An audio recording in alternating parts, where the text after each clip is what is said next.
है भगवान शिव का चौथा ज्योतिर्लिंग ओंकारेश्वर। ये स्थान मध्य प्रदेश में नर्मदा नदी के बीच एक द्वीप पर स्थित है, जिसका आकार अद्भुत रूप से ओम जैसा दिखाई देता है। लेकिन क्या आप जानते हैं ओंकारेश्वर ज्योतिर्लिंग की स्थापना कैसे हुई?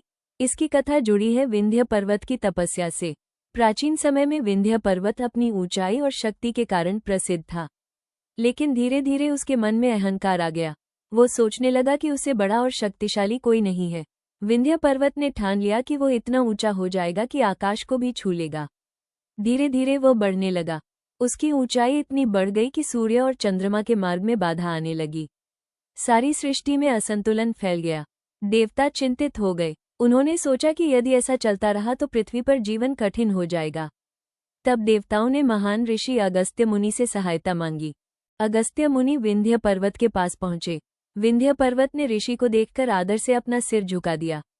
अगस्त्य मुनि ने कहा, मैं दक्षिण दिशा की यात्रा पर जा रहा हूँ। जब तक मैं वापस न आऊं तुम इसी प्रकार झुके रहना। विंध्य पर्वत ने उनकी आज्ञा स्वीकार कर ली। लेकिन अगस्त्य मुनि फिर कभी वापस नहीं लौटे। इस कारण विंध्य पर्वत आज तक उसी प्रकार झुका हुआ माना जाता है। लेकिन इस कथा का एक और महत्वपूर्ण भाग है। विंध्य पर्वत ने अपने अहंकार को त्याग कर भगवान शिव की घोर तपस्या की। उसने मिट्टी से एक पवित्र शिवलिंग बनाया और भगवान शिव की आराधना करने लगा। उसकी तपस्या इतनी गहरी और सच्ची थी कि पूरा वातावरण ओम की ध्वनि से गूंज उठा। वर्षों की तपस्या के बाद भगवान शिव प्रसन्न हुए। एक दिव्य प्रकाश के रूप में वे वहां प्रकट हुए। उनकी दिव्य ऊर्जा इतनी शक्तिशाली थी कि चारों ओर प्रकाश फैल गया।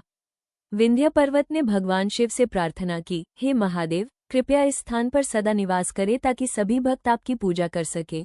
भगवान शिव ने उसकी प्रार्थना स्वीकार की और वहीं ज्योतिर्लिंग रूप में स्थापित हो गए। उस दिव्य प्रकाश का स्वरूप ओम जैसा दिखाई देता था। इसी कारण इस स्थान का नाम पड़ा ओंकारेश्वर।